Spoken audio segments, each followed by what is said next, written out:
ਕਾਰਨ ਪੁੱਛ ਰਹੇ ਸੀ ਵੀ ਕਿਉਂ ਨਹੀਂ ਆਇਆ ਹੈ ਨਾ। ਮੈਂ ਲੇਹ ਲਦਾਖ ਦੇ ਟੂਰ ਤੇ ਕਿਉਂ ਨਹੀਂ ਗਿਆ। ਤੇ ਪਹੁੰਚ ਗਏ ਆਪਾਂ ਪਿੰਡ ਚੀਮੇ ਦੀ ਹੱਦ ਤੇ। ਚੀਮਾ ਚਾਹੇ ਹੁਣ ਇਹਨੂੰ ਪਿੰਡ ਕਹਿ ਲਓ, ਸ਼ਹਿਰ ਕਹਿ ਲਓ, ਉਹ ਸਥਾਨ ਜਿੱਥੇ ਸੰਤ ਬਾਬਾ ਅਤਰ ਸਿੰਘ ਜੀ ਦਾ ਜਨਮ ਹੋਇਆ। ਤੇ ਐਡੀ ਸ਼ਖਸੀਅਤ ਸੀਗੇ ਵੀ ਦੇਖ ਲਓ, ਰਾਜੇ ਨੂੰ ਕਿਹਾ, ਰਾਜੇ ਨੇ ਉਸ ਗਰੀਬ ਬੰਦੇ ਤੋਂ ਮਾਫੀ ਮੰਗੀ ਤਾਂ ਕਿ ਦੀਵਾਨ ਦੁਬਾਰੇ ਸਜੇ। ਹੁਣ ਇਹਨਾਂ ਨੂੰ ਮਿੱਤਰਾਂ ਦੇ ਕਿਉਂ ਕਹਿੰਦੇ ਆ, ਇਹ ਕੋਈ ਜੇ ਚੀਮਿਆਂ ਦਾ ਹੈਗਾ ਤਾਂ ਪਤਾ ਕਰਦਾ। ਸਤਿ ਸ਼੍ਰੀ ਅਕਾਲ ਜੀ ਸਾਰਿਆਂ ਨੂੰ, ਸਵਾਗਤ ਕਰ ਰਿਹਾ ਤੁਹਾਡਾ ਇੱਕ ਨਵੇਂ ਵਲੌਗ ਤੇ ਨਵੀਂ ਵੀਡੀਓ ਦੇ ਵਿੱਚ।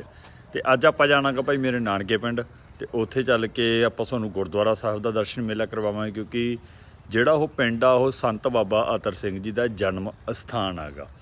ਮਾਲਵੇ ਏਰੀਏ ਦੇ ਵਿੱਚ ਹੈ ਨਾ। ਸੰਤ ਬਾਬਾ ਅਤਰ ਸਿੰਘ ਜੀ ਦੀ ਵੱਡੀ ਮਹਾਨਤਾ। ਜੇਕਰ ਤੁਸੀਂ ਹਜੂਰ ਸਾਹਿਬ, ਨੰਦੇੜ ਸਾਹਿਬ ਜਾਂਦੇ ਹੋਗੇ, ਨੰਦੇੜ, ਤਾਂ ਉੱਥੇ ਵੀ ਉਹਨਾਂ ਦਾ ਤਪ ਅਸਥਾਨ ਬਣਿਆ ਹੋਇਆ। ਧੰਨ ਗੁਰੂ ਗੋਬਿੰਦ ਸਿੰਘ ਜੀ ਪਾਤਸ਼ਾਹ ਦੇ ਉਹਨਾਂ ਨੇ ਦਰਸ਼ਨ ਕੀਤੇ ਸੀਗੇ ਹੈ ਨਾ, ਉੱਥੇ ਤਪ ਕੀਤਾ ਸੀਗਾ, ਉਹਨਾਂ ਦਾ ਜਨਮ ਅਸਥਾਨ ਬਣਿਆ ਹੋਇਆ। ਉਹ ਦਿਖਾਵਾਂਗੇ, ਜਾਂ ਫਿਰ ਆਪਾਂ ਜ਼ਿਆਦਾਤਰ ਜਿਹੜੇ ਮਸਤਵਾਨ ਵਾਲੇ ਸੰਤਾਂ ਦੇ ਨਾਮ ਦੇ ਨਾਲ ਹੈ ਨਾ ਉਹਨਾਂ ਨੂੰ ਜਾਣਦੇ ਆਂਗੇ, ਉਹ ਲੈ ਕੇ ਚੱਲਾਂਗੇ ਸਾਰਾ ਉੱਥੇ ਦਾ ਮਾਹੌਲ। ਤੇ ਉੱਥੇ ਗੁਰਦੁਆਰਾ ਸਾਹਿਬ ਦਾ ਦਰਸ਼ਨ ਮੇਲਾ ਕਰਵਾਵਾਂਗੇ ਆਪਾਂ ਤੁਹਾਨੂੰ। ਫਿਲਹਾਲ ਸਵੇਰ ਦੇ 6 ਵਜੇ ਠੰਡੇ ਠੰਡੇ ਨਿਕਲਦੇ ਆਂਗੇ ਤੇ ਟਾਈਮ ਨਾਲ ਪਹੁੰਚਦੇ। ਰੋਟੀ ਅੱਜ ਆਪਾਂ ਨਾਨਕੀ ਜਾ ਕੇ ਖਾਣੀ ਆ। ਤੇ ਪਹੁੰਚ ਗਏ ਆਪਾਂ ਪਿੰਡ ਚੀਮੇ ਦੀ ਹੱਦ ਤੇ। ਚੀਮਾ ਚਾਹੇ ਹੁਣ ਇਹਨੂੰ ਪਿੰਡ ਕਹਿ ਲਓ, ਸ਼ਹਿਰ ਕਹਿ ਲਓ, ਟਾਊਨ ਕਹਿ ਲਓ ਹੈ ਨਾ, ਸਾਰਾ ਕੁਛ ਆ ਜਾਂਦਾ। ਤੇ ਇੱਥੋਂ ਹੱਦ ਸ਼ੁਰੂ ਹੁੰਦੀ ਹੈ ਇਸ ਪਿੰਡ ਦੀ, ਮਤਲਬ ਮੇਨ ਹਾਈਵੇ ਦੇ ਉੱਪਰ ਆ ਕੇ। ਜਿਹੜਾ ਹੁਣ ਇਹ ਸਿੱਧਾ ਹਾਈਵੇ ਜਾ ਰਿਹਾ ਹੈਗਾ, ਇਹ ਅੱਗੇ ਸਨਾਮ ਭਵਾਨੀਗੜ੍ਹ ਹੋ ਕੇ ਹੈ ਨਾ, ਸਿੱਧਾ ਹਾਈਵੇ ਜਿਹੜਾ ਇਹ ਨੈਸ਼ਨਲ ਹਾਈਵੇ 7 ਤੇ ਜਾ ਕੇ ਮਿਲ ਜਾਂਦਾ ਹੈਗਾ। ਤੇ ਅੱਗੇ ਜਿਹੜਾ ਜਾ ਕੇ ਸਿੱਧਾ ਚੰਡੀਗੜ੍ਹ ਨੂੰ ਚੱਲ ਜਾਂਦਾ ਹੈਗਾ ਹਾਈਵੇ। ਇੱਥੋਂ ਹੁਣ ਇਹ ਆਪਣੇ ਨਾਨਕਿਆਂ ਦੇ ਪਿੰਡ ਦੀ ਜਿਹੜੀ ਹੱਦ ਆ ਗਈ ਉਹ ਸ਼ੁਰੂ ਹੁੰਦੀ ਹੈਗੀ। ਤੇ ਜਦੋਂ ਹੈ ਨਾ ਛੋਟੇ ਹੁੰਦਿਆਂ ਨੇ ਆਉਣਾ, ਬੱਸ ਦੇ ਵਿੱਚ ਆਉਣਾ, ਜਾਂ ਜਿਵੇਂ ਵੀ ਹੈ ਨਾ, ਜ਼ਿਆਦਾਤਰ ਬੱਸ ਦੇ ਵਿੱਚ ਹੀ ਆਇਆ ਮੈਂ ਇੱਥੇ। ਬੱਸ ਦੇ ਵਿੱਚ ਆਉਣਾ, ਮਨ ਦੇ ਵਿੱਚ ਜਿਵੇਂ ਜਿਵੇਂ ਹੈ ਨਾ ਪਿੰਡ ਨੇੜੇ ਆਈ ਜਾਂਦਾ ਰਹਿੰਦਾ ਗਾ, ਵੀ ਇੱਕ ਚਾਅ ਜਾ ਹੁੰਦਾ ਹੈ ਨਾ, ਮੂੰਹ ਤੇ ਆਪਦੇ ਆਪ ਜਿਹੜੀ ਹਾਸੀ ਜੀ ਹੈਗੀ ਉਹ ਆ ਜਾਂਦੀ ਹੈਗੀ। ਉਹਦਾ ਹੁਣ ਭਾਵਾਂ ਦੀ ਉਹਨੂੰ ਆਪਾਂ ਕਹਿ ਲਈਏ ਵੀ ਇੱਕ ਤਾਂ ਜਿਵੇਂ ਛੋਟੇ ਹੁੰਦਿਆਂ ਨੂੰ ਸੰਗ ਲੱਗਦੀ ਹੁੰਦੀ ਆ ਹੈ ਨਾ, ਤੇ ਚਾਅ ਹੁੰਦਾ, ਉਹਦਾ ਜਿਹੜਾ ਮਿਕਸਚਰ ਜਿਹਾ ਹੁੰਦਾ ਗਾ, ਵੀ ਜਿਹਦੇ ਨਾਲ ਇੱਕ ਮੂੰਹ ਤੇ ਅਜੀਬ ਜੀ ਰੌਣਕ ਆ ਜਾਂਦੀ ਹੈਗੀ। ਇੱਥੋਂ ਬਸ ਥੋੜ੍ਹੀ ਦੂਰ ਅੱਗੇ ਬੱਸ ਅੱਡਾ ਗਾ, ਤੇ ਹੁਣ ਆਪਾਂ ਬੱਸ ਅੱਡੇ ਤੋਂ ਚੱਲਦੇ ਹਾਂ, ਬਾਕੀ ਗੱਲਾਂ ਹੋਰ ਕਰਦੇ ਹਾਂ। ਤੇ ਇਹ ਸਿੱਧੀ ਸੜਕ ਸੁਨਾਮ ਨੂੰ ਜਾਂਦੀ ਆ। ਸਨਾਮ ਸਾਰਿਆਂ ਨੂੰ ਤੁਹਾਨੂੰ ਪਤਾ ਹੀ ਆ ਭਾਈ, ਹਰਸਿਮਰਨ ਦਾ ਘਰ ਹੈਗਾ ਹੈ ਨਾ। ਤੇ ਹੁਣ ਗਿਆ ਹੋਇਆ ਲੇਹ ਲਦਾਖ ਦੇ ਟੂਰ ਦੇ ਉੱਤੇ। ਜੇ ਤੁਸੀਂ ਉਹ ਟੂਰ ਨਹੀਂ ਦੇਖ ਰਹੇ ਤਾਂ ਦੇਖੋ ਜਾ ਕੇ ਜ਼ਰੂਰ। ਲੇਹ ਲਦਾਖ ਦਾ ਟੂਰ ਚੱਲ ਰਿਹਾ। ਕੱਲ੍ਹ ਦੀ ਉਹਦੀ ਮੈਂ ਵੀਡੀਓ ਦੇਖ ਰਿਹਾ ਸੀ, ਉਹਦੇ ਉੱਪਰ ਕਾਫੀ ਕਮੈਂਟ ਆ ਰਹੇ ਸੀ, ਮੈਨੂੰ ਮਿਸ ਕਰ ਰਹੇ ਸੀ ਸਾਰੇ ਜਾਣੇ। ਉਹਦੇ ਬਾਬਤ ਇੱਕ ਦੋ ਕਮੈਂਟ ਇੱਦਾਂ ਵੀ ਕਾਰਨ ਪੁੱਛ ਰਹੇ ਸੀ ਵੀ ਕਿਉਂ ਨਹੀਂ ਆਇਆ ਹੈ ਨਾ, ਮੈਂ ਲੇਹ ਲਦਾਖ ਦੇ ਟੂਰ 'ਤੇ ਕਿਉਂ ਨਹੀਂ ਗਿਆ। ਤੇ ਇੱਕ ਦੋ ਕਮੈਂਟ ਇਹ ਵੀ ਸੀਗੇ ਬਈ ਟੁੱਟ ਗਈ ਯਾਰੀ। ਇੱਦਾਂ ਦੀ ਗੱਲ ਕੋਈ ਨਹੀਂ ਹੈਗੀ, ਬਸ ਇਹ ਸੀਗਾ ਮੇਰਾ ਸਵਾਬ ਇਸ ਵਾਰੀ ਬਣਿਆ ਨਹੀਂ ਲੇਹ ਲਦਾਖ ਦੇ ਟੂਰ 'ਤੇ ਜਾਣ ਦਾ, ਤੇ ਉਹ ਜਾ ਰਿਹਾ ਹੈਗਾ, ਹਰਸਿਮਰਨ ਗਿਆ ਹੋਇਆ ਹੈਗਾ। ਤੇ ਸਾਡਾ ਦੋਨੋਂ ਦਾ ਡਿਸੀਜਨ ਸੀਗਾ ਇਹ ਵੀ ਮੇਰਾ ਜੇਕਰ ਨਹੀਂ ਬਣ ਰਿਹਾ ਹੈ ਨਾ ਤਾਂ ਲੇਹ ਲਦਾਖ ਦੇ ਟੂਰ ਛੱਡਣਾ ਨਹੀਂ ਗਾ, ਤੇ ਤੂੰ ਇਕੱਲਾ ਜਾ ਕੇ ਇਕੱਲਾ ਦਿਖਾ ਨਜ਼ਾਰੇ। ਸੋ ਜਾ ਕੇ ਜ਼ਰੂਰ ਦੇਖੋ, ਕੋਈ ਗੱਲ ਨਹੀਂ, ਅਗਲੇ ਜਿਹੜੇ ਹੁੰਦੇ ਟੂਰ ਅੱਗੇ ਉਹ ਇਕੱਠੇ ਹੀ ਰਹਿਣਗੇ, ਹੋਰ ਕੋਈ ਚੱਕਰ ਹੈ ਨਹੀਂ ਗਾ, ਠੀਕ ਹੈ ਜੀ। ਹੁਣ ਤੁਸੀਂ ਉਹਦਾ ਲੇਹ ਲਦਾਖ ਦਾ ਟੂਰ ਦੇਖੋ, ਤੇ ਮੈਂ ਤੁਹਾਨੂੰ ਗੁਰਦੁਆਰਾ ਸਾਹਿਬ ਦੇ ਨਾਂ 'ਤੇ ਜਾਣਗੇ। ਹੁਣ ਆਪਾਂ ਚੱਲ ਕੇ ਗੁਰਦੁਆਰਾ ਸਾਹਿਬ ਦੇ ਦਰਸ਼ਨ ਕਰਾਉਣੇ, ਤੇ ਨਾਲੇ ਤੁਹਾਨੂੰ ਸਾਰਾ ਇਹ ਚੀਮਾ ਪਿੰਡ ਦਿਖਾਉਂਦੇ, ਤੇ ਨਾਲ ਹੋਰ ਗੱਲਾਂ ਬਾਤਾਂ ਆਪਾਂ ਕਰਦੇ ਜਾਂਦੇ ਇਸ ਵਲੌਗ ਦੇ।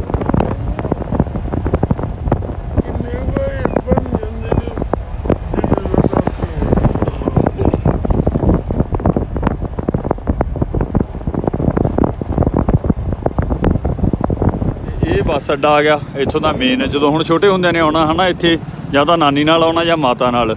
ਜੇ ਤਾਂ ਨਾਨੀ ਨਾਲ ਹੁੰਦਾ ਸੀ ਉਦੋਂ ਸਾਧਨ ਘੱਟ ਹੁੰਦੇ ਸੀਗੇ ਥੋੜ੍ਹੇ ਜਿਹੇ ਆਵਾਜਾਈ ਦੇ, ਤਾਂ ਜੇ ਕੋਈ ਜਾਂਦਾ ਹੁੰਦਾ ਸਾਈਕਲ ਸੂਕਲ 'ਤੇ ਜਾਂਦਾ ਹੁੰਦਾ ਤਾਂ ਉਹਦੇ ਨਾਲ ਚੜ੍ਹਾ ਦੇਣਾ। ਜੇ ਮਾਮੇ ਵਰਗੇ ਨੇ ਟੱਕਰ ਜਾਣਾ ਤਾਂ ਵਾਰੇ ਨਿਆਰੇ ਹੋ ਜਾਣੇ।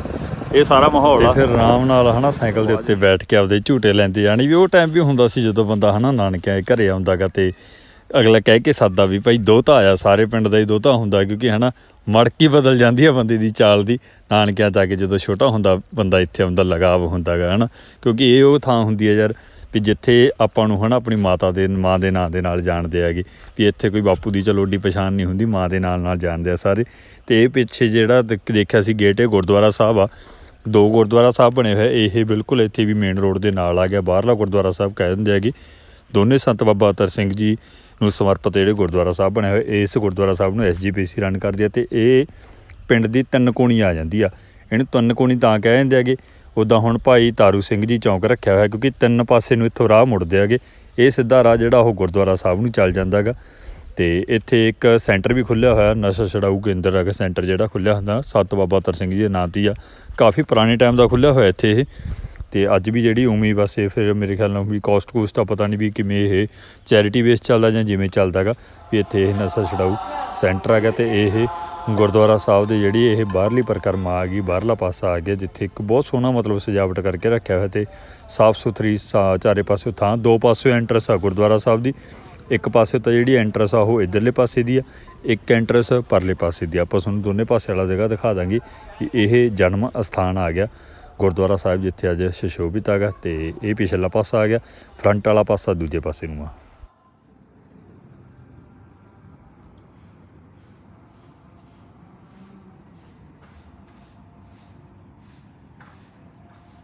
ਅਤੇ ਇਹ ਦਰਸ਼ਨ ਕਰ ਰਹੇ ਹੋ ਹੁਣ ਤੁਸੀਂ ਗੁਰਦੁਆਰਾ ਸਾਹਿਬ ਦੇ ਉਹ ਸਥਾਨ ਜਿੱਥੇ ਸੰਤ ਬਾਬਾ ਅਤਰ ਸਿੰਘ ਜੀ ਦਾ ਪ੍ਰਕਾਸ਼ ਹੋਇਆ, ਜਨਮ ਹੋਇਆ। ਪਿਤਾ ਦਾ ਨਾਮ ਕਰਮ ਸਿੰਘ ਮਿਲਦਾ ਇਤਿਹਾਸ ਦੇ ਵਿੱਚ, ਅਤੇ ਮਾਤਾ ਜੀ ਦਾ ਨਾਮ ਇਹ ਗੁਰਦੁਆਰਾ ਸਾਹਿਬ ਸੁਸ਼ੋਭਿਤ ਆ। ਦੋ ਗੁਰਦੁਆਰਾ ਸਾਹਿਬ ਨੇ ਇਸ ਪਿੰਡ ਦੇ ਵਿੱਚ, ਜਿਵੇਂ ਇੱਕ ਆਪਾਂ ਤੁਹਾਨੂੰ ਪਹਿਲਾਂ ਦਿਖਾਇਆ ਸੀ ਉਹ SGPC ਦੇ ਅੰਡਰ। ਇਹ ਗੁਰਦੁਆਰਾ ਸਾਹਿਬ ਜਿਹੜੀ ਲੋਕਲ ਪ੍ਰਬੰਧਕ ਕਮੇਟੀ ਹੈ ਉਹਦੇ ਅੰਡਰ ਆਉਂਦਾ ਹੈਗਾ। ਸੰਤ ਬਾਬਾ ਅਤਰ ਸਿੰਘ ਜੀ ਦਾ ਜਨਮ ਸਥਾਨ ਇੱਥੇ ਹੈਗਾ। ਅਤੇ ਪਹਿਲਾਂ ਤਾਂ ਸੰਤ ਜੀ ਇੱਥੇ ਪਿੰਡ ਦੇ ਵਿੱਚ ਹੀ ਰਹੇ ਹੈਗੇ ਇਹ ਤੋਂ ਬਾਅਦ ਫਿਰ ਇੱਥੋਂ ਚੱਲ ਕੇ ਫੌਜ ਦੀ ਨੌਕਰੀ ਕੀਤੀ ਹੈਗੀ। ਫੌਜ ਦੀ ਨੌਕਰੀ ਛੱਡ ਕੇ ਫਿਰ ਨੰਦੇੜ ਹਜੂਰ ਸਾਹਿਬ ਚਲੇ ਗਏ, ਜਿੱਥੇ ਖੜ੍ਹ ਕੇ ਤਪੱਸਿਆ ਕੀਤੀ। ਉੱਥੇ ਸਥਾਨ ਵੀ ਬਣਿਆ ਹੋਇਆ ਹਜੂਰ ਸਾਹਿਬ, ਜਿਵੇਂ ਆਪਾਂ ਪਹਿਲਾਂ ਗੱਲ ਕਰ ਰਹੇ ਸੀਗੇ ਉੱਥੇ ਉਹਨਾਂ ਦਾ ਸਥਾਨ ਬਣਿਆ ਹੋਇਆ, ਤਪ ਸਥਾਨ ਵੀ ਆ, ਗੁਰਦੁਆਰਾ ਸਾਹਿਬ ਵੀ ਬਣਿਆ ਹੋਇਆ। ਉੱਥੇ ਫਿਰ ਗੁਰੂ ਗੋਬਿੰਦ ਸਿੰਘ ਜੀ ਪਾਤਸ਼ਾਹ ਦੇ ਦਰਸ਼ਨ ਕਰਨ ਤੋਂ ਬਾਅਦ ਪੰਜਾਬ ਦੇ ਵਿੱਚ ਵਾਪਸ ਆ ਜਾਂਦੇ ਹੈਗੇ। ਇੱਥੇ ਆ ਕੇ ਫਿਰ ਗੁਰਸਿੱਖੀ ਦਾ ਪ੍ਰਚਾਰ ਕੀਤਾ ਗਾ। ਜਿੱਥੇ ਹੁਣ ਗੁਰਦੁਆਰਾ ਮਸਤਵਾਣਾ ਸਾਹਿਬ ਹੈਗਾ ਉੱਥੇ ਇਹਨਾਂ ਨੇ ਪ੍ਰਚਾਰ ਕੀਤਾ, ਅਤੇ ਉੱਥੇ ਫਿਰ ਅਕਾਲ ਅਕੈਡਮੀਆਂ ਬਣੀਆਂ ਨੇ। ਉਹ ਚੱਲ ਕੇ ਤੁਹਾਨੂੰ ਅੱਗੇ ਆਪਾਂ ਸਾਰਾ ਦੱਸਦੇ ਵੀ ਕਿਵੇਂ ਫਿਰ ਅਕਾਲ ਅਕੈਡਮੀ ਸੁਸ਼ੋਭਿਤ ਹੋਈ ਹੈਗੀ ਪੰਜਾਬ ਦੇ ਵਿੱਚ, ਅਤੇ ਬਾਕੀ ਇਹਨਾਂ ਨੇ ਸੇਵਾ ਕਿਵੇਂ ਨਿਭਾਈ ਹੈਗੀ। ਅਤੇ ਚਲੋ ਅੱਜ ਹੁਣ ਆਪਾਂ ਦੂਜੇ ਪਾਸੇ ਹੀ ਚੱਲਦੇ ਹਾਂ, ਅੰਦਰ ਗੁਰੂ ਮਹਾਰਾਜ ਨੂੰ ਨਮਸਕਾਰ ਕਰਨ ਚੱਲਦੇ ਹਾਂ। ਅਤੇ ਬਾਕੀ ਪਿੰਡ ਇਹ ਆ, ਪਿੰਡ ਇੱਥੇ ਇੱਕ ਤਾਂ ਅਕਾਲ ਅਕੈਡਮੀ ਵੀ ਬਣੀ ਹੋਈ ਆ ਉਸ ਟਾਈਮ 'ਤੇ ਅਕਾਲ ਅਕੈਡਮੀ ਬਣੀ ਹੋਈ ਹੈਗੀ। ਵਿੱਦਿਅਕ ਸੰਸਥਾ ਹੈਗੀ ਇੱਕ ਵੱਡੀ, ਜਿਹੜੀ ਸਿੱਖ ਧਰਮ ਦੀ ਸੰਸਥਾ ਹੈਗੀ ਆਪਣੀ, ਉਹ ਅਕਾਲ ਅਕੈਡਮੀ ਦੇ ਰੂਪ ਦੇ ਵਿੱਚ ਆ। ਅਤੇ ਬਾਕੀ ਜਿਹੜਾ ਇਹ ਪਿੰਡ ਹੈਗਾ ਚੀਮਾ ਜਗਤਜੀਤ, ਜਿਹੜੀ ਐਗਰੋ ਇੰਡਸਟਰੀ ਹੈਗੀ ਇੱਥੇ, ਐਗਰੀਕਲਚਰ ਦੀ ਜਿਹੜੀ ਖੇਤੀਬਾੜੀ ਦੇ ਰਿਲੇਟਡ ਚੀਜ਼ਾਂ ਬਣਾਉਂਦੀ ਆ, ਉਹਦੇ ਕਰਕੇ ਵੀ ਇੱਕ ਵੱਡੀ ਪਛਾਣ ਅੱਜ ਦੀ ਘੜੀ ਇਸ ਪਿੰਡ ਨੂੰ ਮਿਲੀ ਆ। ਅਤੇ ਇਹ ਦਰਸ਼ਨ ਤੁਸੀਂ ਹੁਣ ਗੁਰਦੁਆਰਾ ਸਾਹਿਬ ਦੇ ਕਰ ਰਹੇ ਹੋਗੇ। ਅਤੇ ਇੱਧਰ ਮਾਤਾ ਭੋਲੀ ਜੀ ਦੀਵਾਨ ਹਾਲ ਵੀ ਬਣਿਆ ਹੋਇਆ, ਅਤੇ ਸਾਹਮਣੇ ਜਨਮ ਸਥਾਨ ਹੈਗਾ, ਉਹ ਸਥਾਨ ਜਿੱਥੇ ਸੰਤ ਬਾਬਾ ਅਤਰ ਸਿੰਘ ਜੀ ਦਾ ਜਨਮ ਹੋਇਆ ਸੀਗਾ। ਦਰਬਾਰ ਸਾਹਿਬ ਦਾ ਦਰਸ਼ਨ ਮੇਲਾ ਕਰਵਾ ਦਿੰਦੇ ਆਪਾਂ ਤੁਹਾਨੂੰ। ਅਤੇ ਇੱਥੇ ਇੱਕ ਮਿਊਜ਼ੀਅਮ ਵੀ ਬਣਿਆ ਹੋਇਆ, ਦਰਬਾਰ ਸਾਹਿਬ ਦਾ ਦਰਸ਼ਨ ਕਰ ਰਹੇ ਹੋ। ਇਹ ਤੋਂ ਬਾਅਦ ਹੁਣ ਆਪਾਂ ਅੱਗੇ ਮਿਊਜ਼ੀਅਮ 'ਚ ਚੱਲਦੇ ਹਾਂ। ਇਹ ਅੰਦਰ ਉਹਨਾਂ ਦੀ ਇੱਕ ਵੱਡੀ ਤਸਵੀਰ ਬਣਾ ਕੇ ਲਾਈ ਹੋਈ ਹੈ, ਜਿਵੇਂ ਸਾਦੇ ਲਿਬਾਸ ਦੇ ਵਿੱਚ ਉਹ ਰਹਿੰਦੇ ਹੁੰਦੇ ਸੀ ਉਹ ਟਾਈਮ 'ਚ, ਅਤੇ ਉਵੇਂ ਇਹਨਾਂ ਨੇ ਇੱਥੇ ਉਸੇ ਸਮੇਂ ਦੀ ਤਸਵੀਰ। ਅਤੇ ਇਹ ਸੰਪੂਰਨ ਉਹਨਾਂ ਦੀ ਜੀਵਨੀ ਬਾਰੇ ਦੱਸਿਆ ਹੋਇਆ ਹੈਗਾ, ਜੋ ਉਹਨਾਂ ਦੀ ਸਾਰੀ ਜੀਵਨੀ ਸੀ। ਜੇ ਤੁਸੀਂ ਹੋਰ ਡਿਟੇਲ ਦੇ ਵਿੱਚ ਪੜ੍ਹਨਾ ਚਾਹੁੰਦੇ ਹੋ ਤਾਂ ਸਕਰੀਨ ਰੋਕ ਸਕਦੇ ਹੋ, ਜਾਂ ਫਿਰ 2-3 ਸਕਰੀਨਸ਼ਾਟ ਲੈਣੇ ਪੈਣਗੇ, ਕਿਉਂਕਿ ਜੀਵਨੀ ਇਹ ਮਤਲਬ ਮੋਟਾ ਬਿਊਰਾ ਕਹਿ ਲਈਏ। ਉੱਦਾਂ ਤਾਂ ਇਹਨਾਂ ਦੀ ਜੀਵਨੀ ਬਹੁਤ ਲੰਬੀ ਹੈਗੀ, ਵੀ ਤੁਸੀਂ ਇਹ ਤੋਂ ਸਕਰੀਨ ਰੋਕ ਕੇ ਸਕਰੀਨ ਰਿਕਾਰਡ ਕਰਕੇ ਹੌਲੀ ਹੌਲੀ ਸਕਰੀਨ ਨੂੰ ਸਲੋ ਕਰਕੇ ਪੜ੍ਹ ਸਕਦੇ ਹੋ। ਅਤੇ ਇੱਧਰ ਇਹ ਅਜਾਇਬ ਘਰ ਬਣਿਆ ਹੋਇਆ ਹੈਗਾ, ਜਿੱਥੇ ਉਹਨਾਂ ਦੀਆਂ ਜਿਹੜੀਆਂ ਕੁਝ ਕੁ ਨਿਸ਼ਾਨੀਆਂ ਨੇ ਉਹ ਸਾਰੀਆਂ ਰੱਖੀਆਂ ਹੋਈਆਂ ਨੇ, ਅਤੇ ਨਾਲ ਹੀ ਉਸ ਸਮੇਂ ਦੀਆਂ ਜਿਹੜੀਆਂ ਤਸਵੀਰਾਂ ਨੇ ਉਹ ਸਾਰੀਆਂ ਲਾ ਕੇ ਉਹਨਾਂ ਦੀ ਜਿਹੜੀ ਜ਼ਿੰਦਗੀ ਨੂੰ ਸਮਰਪਿਤ ਤਸਵੀਰਾਂ ਨੇ, ਜਿਵੇਂ ਇਹ ਕੋਈ ਨੀਂਹ ਪੱਥਰ ਰੱਖ ਰਹੇ ਹੈਗੇ ਉਹ ਸਾਰਾ ਕੁਛ ਜਿਹੜਾ ਉੱਥੇ ਇਹਨਾਂ ਨੇ ਇਹ ਇੱਕ ਸੰਖੇਪ ਦੇ ਵਿੱਚ ਵਧੀਆ ਵਰਣਨ ਕੀਤਾ ਹੋਇਆ, ਤਾਂ ਕਿ ਜਿਹੜੇ ਵੀ ਜੋ ਵੀ ਆਉਂਦਾ ਅਤੇ ਆ ਕੇ ਦਰਸ਼ਨ ਮੇਲਾ ਕਰੇ। ਉਹਨਾਂ ਨੇ ਚਲੋ ਨਿਸ਼ਾਨੀਆਂ ਇੱਕ ਤਰੀਕੇ ਨਾਲ ਸਾਂਭ ਕੇ ਰੱਖੀਆਂ ਨੇ, ਉਹਨਾਂ ਨਿਸ਼ਾਨੀਆਂ ਨੂੰ ਦੇਖ ਸਕਦੇ ਹੈਗੇ ਆਪਾਂ, ਕਿਉਂਕਿ ਮਹਾਂਪੁਰਖ ਜਿਹੜੇ ਅਸਲ 'ਚ ਹੁੰਦੇ ਆ ਇਹ ਵੀ ਇੱਕ ਤਰੀਕੇ ਦਾ ਟੀਚਰ ਦਾ ਕੰਮ ਕਰਦੇ ਹੁੰਦੇ ਹੈਗੇ। ਜਦੋਂ ਆਪਾਂ ਨੂੰ ਨਾਮ ਦੇ ਨਾਲ ਜੋੜਨਾ, ਜਿਵੇਂ ਆਪਾਂ ਗੁਰੂ ਮੰਨਦੇ ਹਾਂ 10 ਗੁਰੂ, 11ਵੇਂ ਗੁਰੂ ਗੁਰੂ ਗ੍ਰੰਥ ਸਾਹਿਬ ਜੀ। ਹੁਣ ਗੁਰੂ ਗ੍ਰੰਥ ਸਾਹਿਬ ਜੀ ਨੂੰ ਵੀ ਅਸੀਂ ਅੱਗੇ ਕਿਵੇਂ ਜਪਣਾ, ਵੀ ਉਹ ਜਿਹੜਾ ਇੱਕ ਰਾਹ ਦਿਖਾਉਣ ਦੇ ਵਾਸਤੇ ਹੁੰਦਾ ਮਹਾਂਪੁਰਖਾਂ ਦਾ। ਇਹਨਾਂ ਦੀ ਵੀ ਜਿਹੜੀ ਜ਼ਿੰਦਗੀ ਦੀ ਵੱਡੀ ਘਾਲਣਾ ਹੁੰਦੀ ਹੈਗੀ। ਅਤੇ ਇਹ ਦਿਲਰੂਬਾ ਪਿਆ ਗਾ, ਦਿਲਰੂਬਾ ਜਿਹੜਾ ਇੰਸਟਰੂਮੈਂਟ ਆ ਉੱਦਾਂ ਹੀ ਬਹੁਤ ਪਿਆਰਾ ਹੈਗਾ। ਅਤੇ ਇਹ ਇੱਕ ਇੱਥੇ ਖੰਡਾ ਸਾਹਿਬ ਆ, ਜਿਹਦੇ ਨਾਲ ਉਦੋਂ ਉਹ ਅੰਮ੍ਰਿਤ ਤਿਆਰ ਕਰਦੇ ਹੁੰਦੇ ਸੀ, ਅਤੇ ਲੱਖਾਂ ਹੀ ਗਿਣਤੀ ਦੇ ਵਿੱਚ ਲੋਕਾਂ ਨੂੰ ਇਸ ਖੰਡਾ ਸਾਹਿਬ ਦੇ ਨਾਲ ਉਹਨਾਂ ਨੇ ਅੰਮ੍ਰਿਤ ਛਕਾਇਆ ਹੋਣਾ। ਇੱਥੇ ਸਾਰਾ ਇਹ ਅੱਜ ਦੀ ਘੜੀ ਮਿਊਜ਼ੀਅਮ ਦੇ ਵਿੱਚ ਜਾਂ ਫਿਰ। ਅਤੇ ਇਹ ਸਾਰੀਆਂ ਪਿੰਡ ਦੀਆਂ ਇਹਦੀਆਂ ਗਲੀਆਂ ਦਿਖਾ ਦਈਏ ਆਪਾਂ ਤੁਹਾਨੂੰ। ਸਵੇਰ ਦਾ ਟਾਈਮ ਆ, ਤਾਂ ਕਰਕੇ ਥੋੜ੍ਹੀਆਂ ਜਿਹੀਆਂ ਗਲੀਆਂ ਸੁੰਨੀਆਂ ਪੰਗਾਂ ਨੇ, ਲੋਕ ਹਜੇ ਬਾਹਰੇ ਘੱਟ ਨਿਕਲੇ ਹੋਇਆ, ਸਵੇਰ ਦਾ ਟਾਈਮ ਹੈਗਾ। ਅਤੇ ਇਹ ਸਾਰੀਆਂ ਜਿਹੜੀਆਂ ਮਤਲਬ ਪਿੰਡ ਦੇ ਬਿਲਕੁਲ ਸੈਂਟਰ ਵਾਲਾ ਏਰੀਆ 'ਚ ਆ ਜਾਂਦਾ ਕਿ ਜਿੱਥੇ ਅੰਦਰਲਾ ਗੁਰਦੁਆਰਾ ਸਾਹਿਬ, ਦੋ ਗੁਰਦੁਆਰਾ ਸਾਹਿਬ ਆ, ਬਾਹਰਲਾ ਅਤੇ ਅੰਦਰਲਾ ਗੁਰਦੁਆਰਾ ਸਾਹਿਬ ਕਹਿੰਦੇ ਆ। ਇੱਥੇ ਇੱਕ ਚੀਜ਼ ਹੋਰ ਹੁੰਦੀ ਸੀ ਵੀ ਸਵੇਰੇ 2 ਵਜੇ ਤੋਂ ਇੱਥੇ ਜਾਪ ਚੱਲ ਪੈਂਦਾ ਗਾ ਸਵੇਰੇ, ਜਿਵੇਂ ਆਪਣੇ ਗੁਰਦੁਆਰਾ ਹੁੰਦਾ ਪਿੰਡਾਂ ਦੇ ਵਿੱਚ ਆਪਾਂ ਕਹਿੰਦੇ ਹਾਂ ਗ੍ਰੰਥੀ ਸਿੰਘ ਨੇ ਟਾਈਮ ਬੋਲਤਾ, ਅਤੇ ਇੱਥੇ ਹੁੰਦਾ ਵੀ ਇੱਥੇ 2 ਵਜੇ ਲੱਗ ਜਾਂਦੇ, ਕਿ 2 ਵਜੇ ਟਾਈਮ ਬੋਲਣ ਤੋਂ ਬਾਅਦ ਲਗਾਤਾਰ ਜਿਹੜਾ ਜਾਪ ਹੈਗਾ ਉਹ ਚੱਲਣ ਲੱਗ ਜਾਂਦਾ ਹੁੰਦਾ ਗਾ। ਵੀ ਸਵੇਰੇ ਛੋਟੇ ਛੋਟੇ ਬੱਚੇ ਦੇਖੇਂਗੇ ਜੇ ਤੁਸੀਂ ਆ ਕੇ ਅਕਾਲ ਅਕੈਡਮੀ ਤੋਂ ਡਿਊਟੀਆਂ ਲੱਗੀਆਂ ਹੁੰਦੀਆਂ ਨੇ, ਉਹ ਆ ਕੇ 4 ਵਜੇ ਫਿਰ ਜਾਪ ਕਰਦੇ ਹੈਗੇ। ਨਿੱਤ ਸੁਖਮਨੀ ਸਾਹਿਬ ਦਾ ਪਾਠ, ਆਸਾ ਦੀ ਵਾਰ ਚੱਲਦੀ ਹੈ ਉਹ ਜਿਹੜਾ ਮਾਹੌਲ ਆ ਸਵੇਰੇ ਸਪੀਕਰਾਂ ਦਾ, ਉਹ ਇੱਥੇ ਵੀ ਤੁਹਾਨੂੰ ਦੇਖਣ ਨੂੰ ਵੱਖਰਾ ਮਿਲੂਗਾ ਜਦੋਂ ਅਕਾਲ ਅਕੈਡਮੀ ਦੇ ਜਿਹੜੇ ਸਟੂਡੈਂਟ ਆ ਕੇ ਇੱਥੇ ਕੀਰਤਨ ਕਰਦੇ ਆ, ਜਾਪ ਕਰਦੇ ਹੈਗੇ। ਤੇ ਇਹ ਦਰਵਾਜ਼ਾ ਗਾ ਇੱਧਰਲੇ ਪਾਸੇ ਮਤਲਬ ਚਾਰੇ ਪਾਸੇ ਤੁਹਾਨੂੰ ਪਿੰਡ ਦੇ ਵਿੱਚ ਵੀ ਬੋਰਡ ਲੱਗੇ ਮਿਲ ਜਾਣਗੇ ਵੀ ਜਿੱਧਰ ਨੂੰ ਆ। ਤੇ ਇਹ ਇੱਕ ਹੋਰ ਇਹਨੂੰ ਤਿੰਨ ਕੋਣੀ ਕਹਿੰਦੇ ਆ ਪਰ ਇੱਥੋਂ ਸੜਕਾਂ 4 ਨਿਕਲਦੀਆਂ ਨੇ। ਪਤਾ ਨਹੀਂ ਕੀ ਚੱਕਰ ਆ ਵੀ ਇਹਨੂੰ ਤਿੰਨ ਕੋਣੀ ਕਾਹਤੋਂ ਕਹਿੰਦੇ ਹੈਗੇ ਵੀ ਉੱਦਾਂ ਇੱਥੋਂ ਸੜਕਾਂ ਮੇਨ 3 ਨਿਕਲਦੀਆਂ, ਇੱਕ ਛੋਟੀ ਸੜਕ ਵੀ ਨਿਕਲਦੀ ਵੀ ਉਹਨੂੰ ਵੀ ਆਪਾਂ ਚੌਥੀ ਕੰਸੀਡਰ ਕਰ ਹੀ ਲੈਂਦੇ ਹਾਂ ਫਿਰ। ਤੇ ਗੁਰਦੁਆਰਾ ਸਾਹਿਬ ਦਾ ਦਰਸ਼ਨ ਮੇਲਾ ਕਰਕੇ ਆ ਗਏ ਤੇ ਇੱਕ ਵਾਰੀ ਘਰ ਦੇ ਕੋਲੇ ਆਪਾਂ ਆ ਕੇ ਫੇਰ ਬਹਿ ਗਏ। ਜਿਹੜੇ ਇਹ ਘਰ ਆ ਇਹ ਵੱਜਦੇ ਆ ਕਿ ਮਿੱਤਰਾਂ ਦੇ, ਤੇ ਹੁਣ ਮਿੱਤਰਾਂ ਦੇ ਮੁੰਡਿਆਂ ਨਾਲ ਮਿਲਾਈ ਅੱਜ ਦੀ ਵੀਡੀਓ ਦੇ ਵਿੱਚ ਆਪਣੇ ਸਹਾਇਕ ਸੀਗੇ ਤੇ ਇਹਨਾਂ ਨੂੰ ਨਾਲ ਲੈ ਕੇ ਗਿਆ ਸੀ ਕਿਉਂਕਿ ਬਾਈ ਵਰਗੇ ਤਾਂ ਸਾਰੇ ਹੁਣ ਕੰਮਾਂ ਕਾਰਾਂ ਤੇ ਖੇਤ ਰੇਹ ਸਪਰੇ ਦਾ ਦੌਰ ਜਾਰੀ ਹੈਗਾ। ਆਪਾਂ ਨਿਬੇੜ ਕੇ ਆ ਗਏ ਤੇ ਉਹ ਕਰਨ ਗਏ ਹੋਏ ਆ ਤੇ ਇਹਨਾਂ ਦੇ ਨਾਲ ਅੱਜ ਆਪਾਂ ਹੁਣ ਗਏ ਸੀਗੇ। ਇਹਨੂੰ ਛੋਟਾ ਧੂਤਾ ਪਤਾ ਨਹੀਂ ਕਾਹਤੋਂ ਕਹਿ ਦਿੰਦੇ ਇੱਥੇ ਇਹ ਸਾਰੇ ਜਾਣੇ। ਹੈ ਗੁਰਜੀਤ, ਸਤਿ ਸ਼੍ਰੀ ਅਕਾਲ ਜੀ। ਸਤਿ ਸ਼੍ਰੀ ਅਕਾਲ ਸਰ। ਸੰਗ ਗਿਆ। ਸਤਿ ਸ਼੍ਰੀ ਅਕਾਲ ਜੀ। ਗੁਰਜੀਤ ਮੂੰਹ ਤਾਂ ਚੱਕ ਲਾ।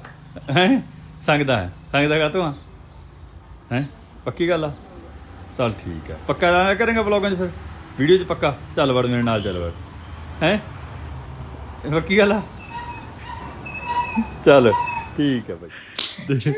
ਤੇ ਇਹ ਅੱਜ ਦੀ ਵੀਡੀਓ ਸੀ ਜਿਹਦੇ ਵਿੱਚ ਆਪਾਂ ਗੁਰਦੁਆਰਾ ਸਾਹਿਬ ਦਾ ਦਰਸ਼ਨ ਮੇਲਾ ਕਰਵਾਇਆ ਤੇ ਨਾਲ ਆਪਾਂ ਤੁਹਾਨੂੰ ਸੰਤ ਬਾਬਾ ਅਤਰ ਸਿੰਘ ਜੀ ਬਾਰੇ ਦੱਸਿਆ ਤੇ ਇਹੀ ਨਾਨਕਾ ਪਿੰਡ ਸੀ। ਸਟੋਰੀ ਮੈਂ ਪਾਈ ਨਹੀਂ ਕੱਲ੍ਹ ਇੰਸਟਾਗ੍ਰਾਮ 'ਤੇ ਕਿਉਂਕਿ ਪਹਿਲਾਂ ਵੀ 2-3 ਮੈਸੇਜ ਆਏ ਹੋਏ ਸੀਗੇ ਵੀ ਆਏਂਗੇ ਉਹ ਤਾਂ ਜ਼ਰੂਰ ਦੱਸਿਓ, ਤੇ ਸਟੋਰੀ ਕੱਲ੍ਹ ਪਈ ਨਹੀਂ ਗੀ। ਚਲੋ ਜਦੋਂ ਹੁਣ ਬਾਕੀ ਕਮੈਂਟ ਆਉਣਗੇ ਕਿਸੇ ਦਾ ਵੀ ਜੇ ਕਿਸੇ ਨੇ ਮਿਲਣਾ ਸੀ ਤਾਂ ਆਪਾਂ ਜਦੋਂ ਦੁਬਾਰੇ ਆਏ ਤੁਹਾਨੂੰ ਦੱਸ ਕੇ ਆ ਜਾਵਾਂਗੇ, ਉਦੋਂ ਆਪਾਂ ਇੱਥੇ ਮਿਲ ਲਾਂਗੇ ਪਿੰਡ ਦੇ ਵਿੱਚ।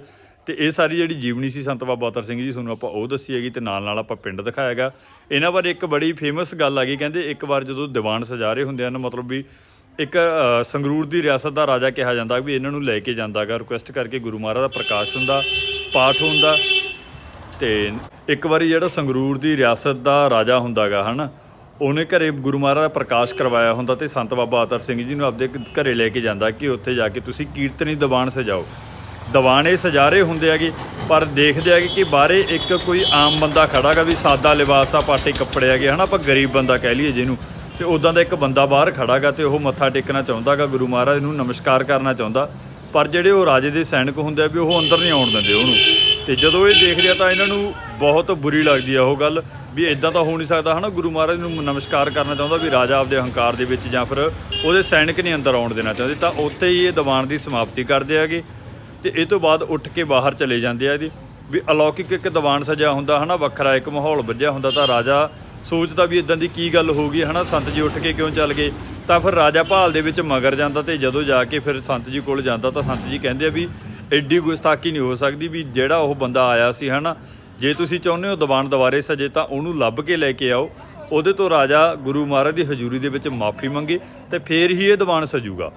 ਤੇ ਫਿਰ ਰਾਜੇ ਦੇ ਉਹਦੇ ਸੈਨਿਕ ਜਾਂਦੇ ਹੈਗੇ ਸੰਗਰੂਰ ਵਾਲੇ ਦੇ, ਲੱਭ ਕੇ ਲੈ ਕੇ ਆਉਂਦੇ ਹੈਗੇ ਉਸ ਜਿਹੜਾ ਸਾਦਾ ਆਮ ਬੰਦਾ ਹੁੰਦਾ ਗਾ ਤੇ ਗੁਰੂ ਮਹਾਰਾਜ ਨੂੰ ਨਮਸਕਾਰ ਕਰਦਾ ਆ ਕੇ ਤੇ ਫਿਰ ਰਾਜਾ ਉਹ ਤੋਂ ਮਾਫੀ ਮੰਗਦਾ ਗਾ ਬੰਦੇ ਤੋਂ। ਇਹ ਤੋਂ ਬਾਅਦ ਦੁਬਾਰੇ ਦੀਵਾਨ ਸਜਦਾ ਵੀ ਇੱਦਾਂ ਦੀ ਸ਼ਖਸੀਅਤ ਸੀਗੀ ਇਹਨਾਂ ਦੀ। ਗੱਲਾਂ ਬਹੁਤ ਨੇ ਹੋਰ ਵੀ ਕਰਨ ਵਾਲੀਆਂ ਪਰ ਇੱਕ ਦੋ ਜਿਹੜੀਆਂ ਆਪਾਂ ਘਟਨਾਵਾਂ ਉਸ ਹਰੇਕ ਵੀਡੀਓ ਦੇ ਵਿੱਚ ਇੱਦਾਂ ਦੀਆਂ ਸਾਂਝੀਆਂ ਕਰ ਲੈਂਦੇ ਜਾਂ ਇਹਨੂੰ ਸਾਖੀਆਂ ਕਹਿ ਲਈਏ ਆਪਾਂ ਵੀ ਐਡੀ ਸ਼ਖਸੀਅਤ। ਇੱਕ ਮਿੰਟ ਇਹਨੂੰ ਵੀ ਲੰਘ ਜਾਣ ਦਿਓ।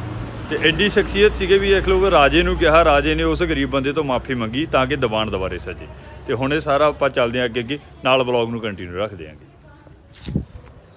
ਤੇ ਹੁਣ ਆਪਾਂ ਇੱਥੋਂ ਚੱਲਣਾ ਵਾਪਸ ਪਿੰਡ ਨੂੰ, ਪਿੰਡ ਚੱਲਦੇ ਆਂਗੇ। ਸਾਰਾ ਤੁਹਾਨੂੰ ਭਾਈ ਚੀਮਾ ਆਪਾਂ ਸ਼ਹਿਰ ਦਿਖਾਤਾ, ਬੰਦ ਪਿਆ ਸ਼ਹਿਰ ਤਾਂ ਸਵੇਰੇ ਕਿਉਂਕਿ ਆਪਾਂ ਵੀਡੀਓ ਬਣਾਈ ਸੀ। ਗੁਰਦੁਆਰਾ ਸਾਹਿਬ ਦਾ ਦਰਸ਼ਨ ਮੇਲਾ ਕਰਵਾ ਕੇ ਲੈ ਗਿਆ ਤੇ ਮੇਰੇ ਨਾਨਕਿਆਂ ਦੇ ਮਿੱਤਰਾਂ ਦੇ ਘਰਾਂ ਦਾ ਤੁਹਾਨੂੰ ਮਾਹੌਲ ਦਿਖਾਤਾ। ਹੁਣ ਇਹਨਾਂ ਨੂੰ ਮਿੱਤਰਾਂ ਦੇ ਕਿਉਂ ਕਹਿੰਦੇ ਆ ਇਹ ਕੋਈ ਜੇ ਚੀਮਿਆਂ ਦਾ ਹੈਗਾ ਤਾਂ ਪਤਾ ਕਰਕੇ ਦੱਸ ਦਿਓ ਵੀ ਕੀ ਗੱਲਬਾਤ ਆ ਇਹਨਾਂ ਨੂੰ ਮਿੱਤਰਾਂ ਦੇ ਕਿਉਂ ਕਹਿੰਦੇ, ਕਿਉਂਕਿ ਜੇ ਇਹਨਾਂ ਨੂੰ ਪੁੱਛਦਾ ਇਹ ਤਾਂ ਮੂਹਰੋਂ ਹੱਸਣ ਲੱਗ ਜਾਂਦੇ ਹੈਗੇ, ਪਤਾ ਨਹੀਂ ਵੀ ਸਾਡੀ ਬੇਇੱਜ਼ਤੀ ਕਰਦਾ ਗਾ। ਤੇ ਇੱਥੋਂ ਹੁਣ ਚੱਲਦੇ ਆਪਾਂ ਪਿੰਡ ਚੱਲ ਕੇ ਕਰਦੇ ਆ ਮੁਲਾਕਾਤ ਬਾਕੀ ਦੀਆਂ ਗੱਲਾਂ ਬਾਤਾਂ। ਇੱਕ ਵਾਰੀ ਫਿਰ ਆਪਾਂ ਉਹਨਾਂ ਪੰਗਾਂ ਦੇ ਉੱਤੇ ਉਹ ਖੇਤਾਂ ਦੇ ਵਿੱਚ ਆ ਗਏ, ਨਾਨਕਿਆਂ ਦਾ ਗੇੜਾ ਕੱਢਿਆ ਏ। ਇੱਕ ਦਿਨ ਦਾ ਆਪਣਾ ਇਹ ਨਾਨਕਿਆਂ ਦਾ ਗੇੜਾ ਸੀਗਾ, ਮਾਤਾ ਨੇ ਜਾਣਾ ਸੀ ਦਵਾਈ ਲੈਣ ਤੇ ਮੈਂ ਚਲੋ ਮੈਨੂੰ ਵੀ ਕਾਫੀ ਟਾਈਮ ਹੋ ਗਿਆ ਸੀ ਮਿਲੇ ਨੂੰ, ਫੋਨ ਤੇ ਲਗਾਤਾਰ ਸੁਨੇਹੇ ਆ ਰਹੇ ਸੀ ਵੀ ਗੇੜਾ ਮਾਰ ਕੇ ਜਾ ਭਰਾਵਾ, ਇੰਨਾ ਟਾਈਮ ਨਾ ਪਾ ਇਹ 'ਚ ਗੈਪ 'ਚ। ਤੇ ਇਹ ਸਾਰਾ ਜਿਹੜਾ ਨਾਨਕਿਆਂ ਦਾ ਪਿੰਡ ਤੁਹਾਨੂੰ ਮੈਂ ਸੰਤ ਬਾਬਾ ਅਤਰ ਸਿੰਘ ਜੀ ਦੇ ਜਨਮ ਸਥਾਨ ਦੇ ਜਿਹੜਾ ਦਰਸ਼ਨ ਮੇਲਾ ਕਰਵਾਇਆ ਉਹ ਜਗ੍ਹਾ ਦਿਖਾਈ ਹੈਗੀ। ਕਿਉਂਕਿ ਸੰਤ ਬਾਬਾ ਅਤਰ ਸਿੰਘ ਜੀ ਦੀ ਜੇਕਰ ਇਸ ਏਰੀਏ ਦੇ ਵਿੱਚ ਗੱਲ ਕਰੀਏ ਤਾਂ ਵੱਡੀ ਮਾਨਤਾ ਗੀ, ਵੱਡੇ ਮਹਾਂਪੁਰਖਾਂ ਦੇ ਵਿੱਚ ਪੰਜਾਬ ਦੇ ਵਿੱਚ ਕੁਝ ਕੁ ਗਿਣਵੇਂ ਵਿਰਲੇ ਹੀ ਉੱਦਾਂ ਦੇ ਮਹਾਂਪੁਰਖ ਹੋਏ ਹੈਗੇ ਜਿਨ੍ਹਾਂ ਦਾ ਨਾਂ ਐਡੀ ਵੱਡੀ ਆਪਾਂ ਪੱਧਰ 'ਤੇ ਕਹਿ ਲਈਏ ਵੀ ਲਿਆ ਜਾਂਦਾ ਗਾ। ਜ਼ਿਆਦਾਤਰ ਜਿਹੜੀਆਂ ਤੁਸੀਂ ਜੇਕਰ ਸੰਗਰੂਰ ਦੇ ਵਿੱਚ ਹੀ ਸੰਗਰੂਰ ਮਾਨਸਾ ਏਰੀਏ ਦੇ ਵਿੱਚ ਦੁਕਾਨਾਂ ਦੇ ਨਾਂ ਗੱਡੀਆਂ ਦੇ ਉੱਪਰ ਇਹਨਾਂ ਦਾ ਬਹੁਤ ਨਾਂ ਲਿਖਿਆ ਜਾਂਦਾ ਕਿਉਂਕਿ ਬਚਪਨ ਦੇ ਵਿੱਚ ਹੀ ਜਨਮ ਇੱਥੇ ਹੋਇਆ ਗਾ, ਚੀਮਾ ਮੰਡੀ ਦੇ ਵਿੱਚ ਹੋਇਆ। ਬਚਪਨ ਤੋਂ ਹੀ ਲਗਾਵ ਹੈ ਨਾ ਨਾਮ ਬਿਰਤੀ ਵਾਲੇ ਪਾਸੇ ਸੀਗਾ। ਅਤੇ ਪਹਿਲਾਂ ਇੱਥੇ ਕਹਿੰਦੇ ਵੀ ਜਿਹੜੀ ਇਹਨਾਂ ਨੇ ਮੁੱਢਲੀ ਜਿਹੜੀ ਇਹਨਾਂ ਦੀ ਵਿੱਦਿਆ ਸੀਗੀ ਹੈ ਨਾ, ਮੁੱਢਲੀ ਜਿਹੜੀ ਐਜੂਕੇਸ਼ਨ ਆ ਉਹ ਵੀ ਇੱਥੇ ਹੀ ਹੋਈ ਹੈਗੀ ਕਿ ਨਿਰਮਲੇ ਸੰਤਾਂ ਤੋਂ ਜਿਹੜੀ ਉਹ ਸਿੱਖਿਆ ਲਈ ਸੀ ਇਹਨਾਂ ਨੇ। ਅਤੇ ਜਿਹੜੀ ਵੀ ਆਪਣੀ ਪੜ੍ਹਾਈ ਹੁੰਦੀ ਹੈ ਜਿਵੇਂ ਸਕੂਲਾਂ 'ਚ ਪਹਿਲਾਂ ਧਰਮਸ਼ਾਲਾ ਦੇ ਵਿੱਚ ਜਾਂ ਥਾਈਆਂ ਦੇ ਵਿੱਚ ਪੜ੍ਹਾਉਂਦੇ ਹੁੰਦੇ ਸੀਗੇ, ਅਤੇ ਉਹ ਜਿਹੜੀ ਸੀਗੀ ਐਜੂਕੇਸ਼ਨ। ਅਤੇ ਇਹ ਤੋਂ ਬਾਅਦ ਫਿਰ ਮਿਲਟਰੀ ਦੇ ਵਿੱਚ ਚੱਲ ਗਏ। ਅਤੇ ਜ਼ਿਕਰ ਮਿਲਦਾ ਗਾ ਭਾਈ ਜੋਧ ਸਿੰਘ ਜੀ ਦਾ। ਜੋਧ ਸਿੰਘ ਨਾਮਕ ਹੈ ਨਾ ਸਿੱਖ ਸ਼ਖਸੀਅਤ ਬਹੁਤ ਜ਼ਿਆਦਾ ਹੋਏ ਨੇ, ਪਰ ਇਹ ਆਰਮੀ ਦੇ ਵਿੱਚ ਇੱਕ ਮਿਲਟਰੀ ਦੇ ਵਿੱਚ ਗ੍ਰੰਥੀ ਸਿੰਘ ਦੀ ਸੇਵਾ ਨਿਭਾ ਰਹੇ ਸੀਗੇ। ਉਹਨਾਂ ਤੋਂ ਇਹਨਾਂ ਨੇ ਇੱਕ ਗੁਰ ਲਿਆ ਕਿ ਨਾਮ ਕਿਵੇਂ ਜਪਣਾ ਗਾ। ਤਾਂ ਉਹ ਨਾਮ ਜਪਦੇ ਜਪਦੇ ਕਹਿੰਦੇ ਇੱਕ ਵਾਰੀ ਜਦੋਂ ਫਿਰ ਇਹ ਫੌਜ ਦੀ ਨੌਕਰੀ ਛੱਡ ਗਏ ਸੀਗੇ, ਉੱਥੋਂ ਛਾਉਣੀ ਤੋਂ ਚੱਲ ਕੇ ਨੰਦੇੜ ਹਜੂਰ ਸਾਹਿਬ ਤੁਰ ਕੇ ਪਹੁੰਚਦੇ ਨੇ। ਅਤੇ ਫਿਰ ਨੰਦੇੜ ਹਜੂਰ ਸਾਹਿਬ ਦੇ ਵਿੱਚ ਇਹਨਾਂ ਨੇ ਤਕਰੀਬਨ 2 ਸਾਲ ਲਗਾਏ ਨੇ। ਉੱਥੇ ਖੜ੍ਹ ਕੇ ਭਜਨ ਬੰਦਗੀ ਕੀਤੀ ਹੈਗੀ ਹੈ ਨਾ, ਬਿਲਕੁਲ ਘਾਟ ਦੇ ਉੱਪਰ ਜਿੱਥੋਂ ਸਵੇਰੇ ਸਵੇਰੇ ਸੇਵਾ ਹੁੰਦੀ ਹੈ ਨਾ, ਗਾਗਰ ਲੈ ਕੇ ਜਾਂਦੇ ਹੈਗੇ। ਉੱਥੇ ਇੱਕ ਘਾਟ ਦੇ ਉੱਪਰ ਜਗ੍ਹਾ ਬਣੀ ਹੋਈ ਹੈ ਸੰਤ ਬਾਬਾ ਅਤਰ ਸਿੰਘ ਜੀ ਦੀ, ਉੱਥੇ ਬੈਠ ਕੇ ਉੱਥੇ ਖੜ੍ਹ ਕੇ ਭਜਨ ਬੰਦਗੀ ਕਰਦੇ ਹੁੰਦੇ ਸੀ। ਫਿਰ ਇਤਿਹਾਸ ਇਹ ਦੱਸਦਾ, ਇਤਿਹਾਸਕਾਰ ਇਹ ਦੱਸਦੇ ਨੇ ਕਿ ਇਹਨਾਂ ਨੂੰ ਗੁਰੂ ਗੋਬਿੰਦ ਸਿੰਘ ਜੀ ਇਹ ਸਾਕਸ਼ਾਤ ਦਰਸ਼ਨ ਹੋਏ ਹੈਗੇ ਉੱਥੇ। ਜੇ ਤੋਂ ਬਾਅਦ ਫਿਰ ਪਾਤਸ਼ਾਹ ਨੇ ਇਹਨਾਂ ਦੀ ਡਿਊਟੀ ਲਗਾਈ ਸੀਗੀ ਤੁਸੀਂ ਜਾ ਕੇ ਪੰਜਾਬ ਦੇ ਵਿੱਚ ਸਿੱਖ ਧਰਮ ਦਾ ਪ੍ਰਚਾਰ ਕਰੋ, ਸਿੱਖੀ ਦਾ ਪ੍ਰਚਾਰ ਕਰੋ। ਫਿਰ ਉੱਥੋਂ ਆਉਂਦੇ ਨੇ ਜਿੱਥੇ ਹੁਣ ਗੁਰਦੁਆਰਾ ਮਸਤਵਾਣਾ ਸਾਹਿਬ ਸੁਸ਼ੋਭਿਤ ਆ, ਉੱਥੇ ਆ ਕੇ ਇਹਨਾਂ ਨੇ ਫਿਰ ਇਹ ਤੋਂ ਬਾਅਦ ਸਿੱਖੀ ਦਾ ਪ੍ਰਚਾਰ ਕੀਤਾ। ਲੱਖਾਂ ਦੇ ਗਿਣਤੀ ਦੇ ਵਿੱਚ ਹੈ ਨਾ ਜਿਹੜੇ ਵੀ ਇਨਸਾਨ ਸੀ ਉਹਨਾਂ ਨੂੰ ਅੰਮ੍ਰਿਤ ਛਕਾਇਆ। ਕਹਿੰਦੇ ਵੀ ਉਹ ਟਾਈਮ ਦੇ ਵਿੱਚ ਤਾਂ ਐਂ ਸੀਗਾ ਜਿਹੜੇ ਪਿੰਡ ਵਿੱਚ ਦੀ ਇਹ ਲੰਘਦੇ ਹੁੰਦੇ ਸੀਗੇ ਉਹ ਸਾਰਾ ਜਿਹੜਾ ਪਿੰਡ ਆ ਹੈ ਨਾ ਉਹੀ ਅੰਮ੍ਰਿਤਧਾਰੀ ਹੋ ਜਾਂਦਾ ਸੀ ਵੀ ਐਡੀ ਵੱਡੀ ਸ਼ਖਸੀਅਤ ਸੀਗੇ। ਫਿਰ ਬਾਬਾ ਤੇਜਾ ਜੀ ਨੂੰ ਹੈ ਨਾ ਸੰਤ ਤੇਜਾ ਸਿੰਘ ਜੀ ਨੂੰ ਇਹਨਾਂ ਨੇ ਅਮਰੀਕਾ ਐਜੂਕੇਸ਼ਨ ਵਾਸਤੇ ਭੇਜਿਆ। ਅਤੇ ਇਹ ਤੋਂ ਬਾਅਦ ਉਹਨਾਂ ਨੇ ਆ ਕੇ ਇੱਥੇ ਅਕਾਲ ਅਕੈਡਮੀਆਂ ਦੀ ਸਥਾਪਨਾ ਕੀਤੀ। ਅਕਾਲ ਅਕੈਡਮੀਆਂ ਵੀ ਪਹਿਲੀ ਮੇਰੇ ਖਿਆਲ ਸੀਗੀ ਜਿਹੜੀ ਪਹਿਲੀ ਖੋਲ੍ਹੀ ਗਈ ਉਹ ਇੱਥੇ ਚੀਮਾ ਮੰਡੀ ਦੇ ਵਿੱਚ ਖੋਲ੍ਹੀ ਗਈ ਜਾਂ ਫਿਰ ਨਾ ਮਸਤਵਾਣਾ ਸਾਹਿਬ, ਦੋਨਾਂ 'ਚ ਇੱਕ ਮੈਂ ਸ਼ੋਰ ਨਹੀਂ ਹੈਗਾ ਉਹਦੇ ਵਾਸਤੇ, ਸੋ ਤੁਹਾਨੂੰ ਬੈਟਰ ਪਤਾ ਹੋਣਾ ਸ਼ਾਇਦ ਉਸ ਚੀਜ਼ ਦਾ। ਅਤੇ ਅੱਜ ਅਕਾਲ ਅਕੈਡਮੀ ਦੀਆਂ ਬ੍ਰਾਂਚਾਂ ਦੇਖ ਲਓ ਹੈ ਨਾ ਪੂਰੇ ਪੰਜਾਬ ਕੇ ਪੂਰੇ ਭਾਰਤ ਵਰਸ਼ ਦੇ ਵਿੱਚ ਤੁਹਾਨੂੰ ਦੇਖਣ ਨੂੰ ਮਿਲਦੇ ਵੀ ਉਹਨਾਂ ਦੀ ਬਦੌਲਤ ਸੀਗੀ। ਸੰਤ ਬਾਬਾ ਤੇਜਾ ਸਿੰਘ ਜੀ ਦੀਆਂ ਸਪੀਚਾਂ ਜਾਂ ਫਿਰ ਉਹਨਾਂ ਦੀ ਵੀ ਜੀਵਨੀ ਹੈ ਨਾ ਇੱਕ ਵੱਡੀ ਘਾਲਣਾ ਹੈਗੀ। ਅਤੇ ਇਹ ਸਾਰਾ ਜਿਹੜਾ ਦਰਸ਼ਨ ਮੇਲਾ ਆਪਾਂ ਤੁਹਾਨੂੰ ਭਾਈ ਪਿੰਡ ਚੀਮਿਆਂ ਦਾ ਦਿਖਾਇਆ ਹੈਗਾ। ਅਤੇ ਪਹਿਲਾਂ ਤਾਂ ਇਹਨੂੰ ਨਾਨਕਸਰ ਰੋਡ ਚੀਮਾ ਵੀ ਕਹਿੰਦੇ ਸੀਗੇ, ਸੰਤ ਅਤਰ ਸਿੰਘ ਵਾਲਾ ਚੀਮਾ ਵੀ ਕਹਿੰਦੇ ਸੀ, ਚੀਮਾ ਮੰਡੀ ਵੀ ਕਹਿੰਦੇ ਆ, ਪਰ ਹੁਣ ਜ਼ਿਆਦਾ ਜਿਹੜਾ ਡਾਕੂਮੈਂਟਡ ਚੀਮਾ ਮੰਡੀ ਵੀ ਚੱਲਦਾ ਹੈਗਾ ਜਾਂ ਫਿਰ ਇਕੱਲਾ ਚੀਮਾ ਲਿਖ ਦਿੰਦੇ ਹੈਗੇ। ਸੰਗਰੂਰ ਜ਼ਿਲ੍ਹਾ ਪੈ ਜਾਂਦਾ, ਸੁਨਾਮ ਤੋਂ ਦੂਰੀ ਹੈਗੀ ਆ ਤਕਰੀਬਨ ਮੇਰੇ ਖਿਆਲ ਨਾਲ ਹੋਊਗੀ 15 ਕੁ ਕਿਲੋਮੀਟਰ ਦੀ ਹੈਗੀ। ਅਤੇ ਸੰਗਰੂਰ ਤੋਂ ਸੁਨਾਮ 12 ਕਿਲੋਮੀਟਰ ਹੈਗਾ, ਟੋਟਲ ਲਾ ਲਓ 25 ਕਿਲੋਮੀਟਰ ਦੀ ਦੂਰੀ ਸੰਗਰੂਰ ਤੋਂ ਹੋਣੀ ਹੈਗੀ। ਅੱਜ ਦੀ ਵੀਡੀਓ ਇੱਥੇ ਕਰਾਂਗੇ ਸਮਾਪਤ। ਨਾਨਕਿਆਂ ਦੇ ਘਰ ਦੇ ਨਾਲ, ਨਾਨਕਿਆਂ ਦੇ ਪਿੰਡ ਦੇ ਨਾਲ ਉੱਥੇ ਆ ਕੇ ਆਪਾਂ ਮਤਲਬ ਮੈਂ ਘਰ ਦੀ ਵੀਡੀਓ ਨਹੀਂ ਬਣਾਉਂਦਾ ਹੁੰਦਾ, ਇੱਥੇ ਵੀ ਮੈਂ ਘਰ ਦੀ ਵੀਡੀਓ ਨਹੀਂ ਬਣਾਉਂਦਾ, ਸੋ ਉਹਦੇ ਕਰਕੇ ਮਾਫੀ ਆ ਭਾਈ। ਮੈਨੂੰ ਪਤਾ ਤੁਸੀਂ ਦੇਖਣਾ ਚਾਹੁੰਦੇ ਹੋ ਵੀ ਘਰ ਵੀ ਦਿਖਾਇਆ ਕਰੋ, ਉਹ ਚੀਜ਼ ਨੂੰ ਮੈਂ ਥੋੜ੍ਹਾ ਜਿਹਾ ਪਰਸਨਲ ਰੱਖਣਾ ਚਾਹੁੰਦਾ ਹੈਗਾ। ਅਤੇ ਕੱਲ੍ਹ ਮਿਲਾਂਗੇ ਆਪਾਂ ਨਵੀਂ ਵੀਡੀਓ ਦੇ ਨਾਲ। ਅਤੇ ਕੱਲ੍ਹ ਹੁਣ ਪਹਿਲਾਂ ਆਪਣੀ ਜਿਹੜੀ ਵੀਡੀਓ ਚੱਲ ਰਹੀ ਸੀਗੀ ਸਿੱਖ ਇਤਿਹਾਸ ਦੇ ਬਾਬਤ ਚੱਲ ਰਹੀ ਸੀ, ਇਹ ਵੀ ਸਿੱਖ ਇਤਿਹਾਸ ਦੀ ਆ। ਮਿਸਲਾਂ ਦੀ ਵੀਡੀਓ ਚੱਲ ਰਹੀ ਸੀ, ਕੱਲ੍ਹ ਨੂੰ ਆਪਾਂ ਰਾਮਗੜ੍ਹੀਆ ਮਿਸਲ ਦਾ ਅਤੇ ਦਿੱਲੀ ਜਿੱਤਣ ਦਾ ਸਾਰਾ ਜਿਹੜਾ ਵਰਣਨ ਆ ਉਹ ਕੱਲ੍ਹ ਦੀ ਵੀਡੀਓ ਦੇ ਵਿੱਚ ਕਰਾਂਗੇ। ਸਤਿ ਸ਼੍ਰੀ ਅਕਾਲ ਜੀ ਸਾਰਿਆਂ ਨੂੰ।